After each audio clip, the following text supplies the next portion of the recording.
Hai, welcome to Redefine Grace. Hari ini kita akan belajar tentang ular tembaga.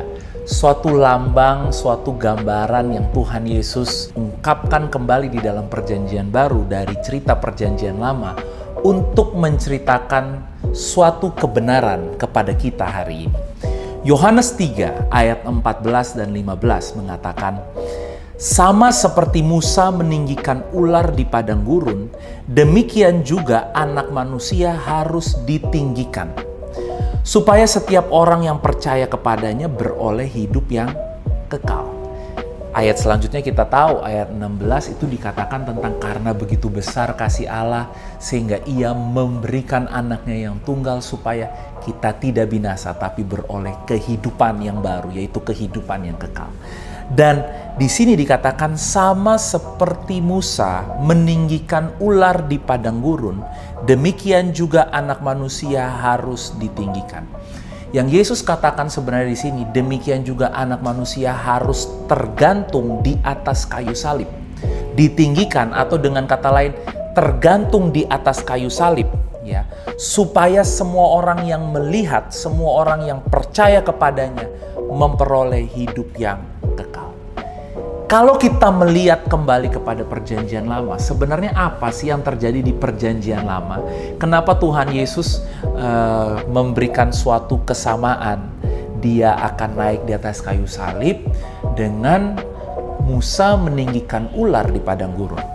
Bangsa Israel adalah bangsa yang besar. Mereka harus melewati suatu perjalanan di padang gurun keluar dari Mesir. Dan buat mereka perjalanan itu tidak mudah. Kenapa? Karena mereka masih berjalan dengan cara berpikir, pola pikir sebagai budak. Buat Tuhan mengeluarkan mereka dari Mesir adalah hal yang mudah. Tapi mengeluarkan Mesir dari kepala mereka, dari cara berpikir mereka, itu perlu proses. Dan kita tahu 40 tahun bangsa Israel harus lewati. Karena mereka harus mengubah cara mereka berpikir. Di sana mereka terus menggerutu, di sana mereka marah, di sana mereka komplain, di sana mereka bersungut-sungut, penuh dengan pertanyaan, penuh dengan kebingungan, dan mereka menyalahkan Musa. Sampai suatu hari Tuhan marah kepada mereka atas apa yang mereka lakukan. Sehingga Tuhan menyuruh ular-ular tedung untuk datang dan memagut mereka. Sehingga hari itu banyak orang Israel yang mati karena terpagut ular tedung.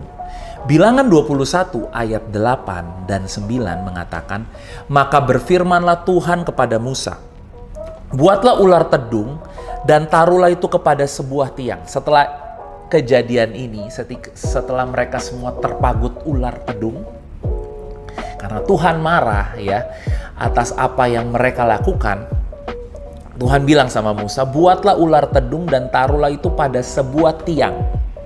Maka setiap orang yang terpagut, jika ia melihatnya, akan tetap hidup. Saudara, garis bawahi kata jika ia melihatnya, ia akan tetap hidup. Lalu Musa membuat ular tembaga dan menaruhnya pada sebuah tiang.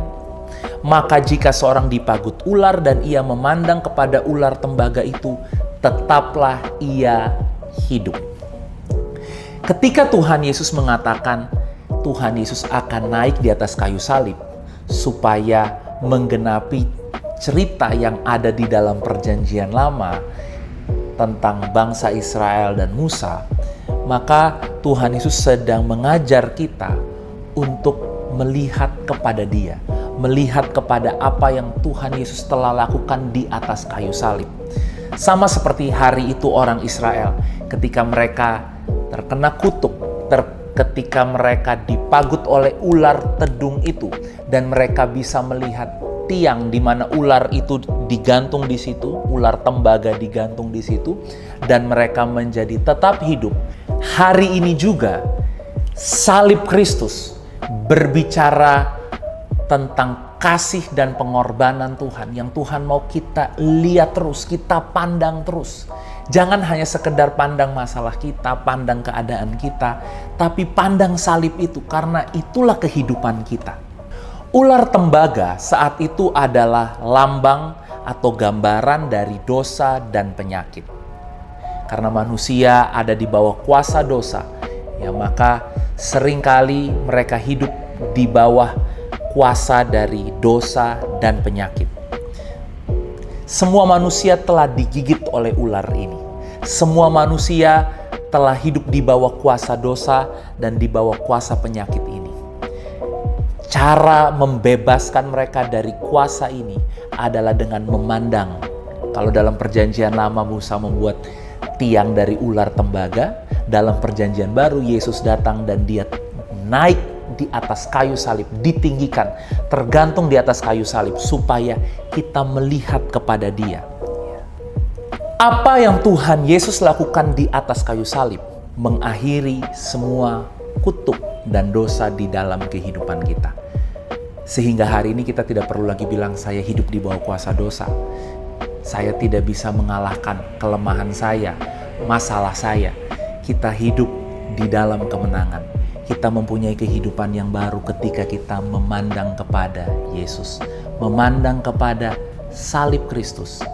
Setiap kali kita melihat pada salib Kristus, kita tahu bahwa semuanya tentang dosa, tentang kekuasaan maut, kekuasaan sakit penyakit itu telah berakhir di dalam kehidupan kita.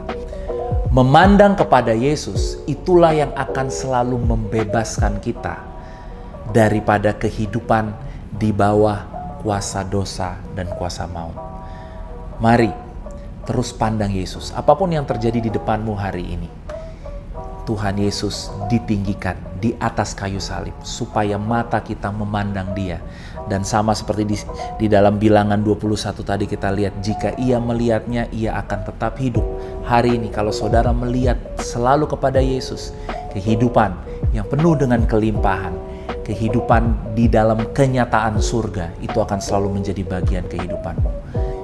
Jika ular tembaga mengingatkan kita akan betapa hebatnya kuasa dosa dan betapa hebatnya kuasa penyakit yang menggigit semua manusia, Yesus yang tergantung di atas kayu salib menunjukkan kepada kita betapa besarnya kuasa kasih, kuasa pengampunan, kuasa penebusan yang membebaskan kita dan memberikan kepada kita kehidupan yang baru.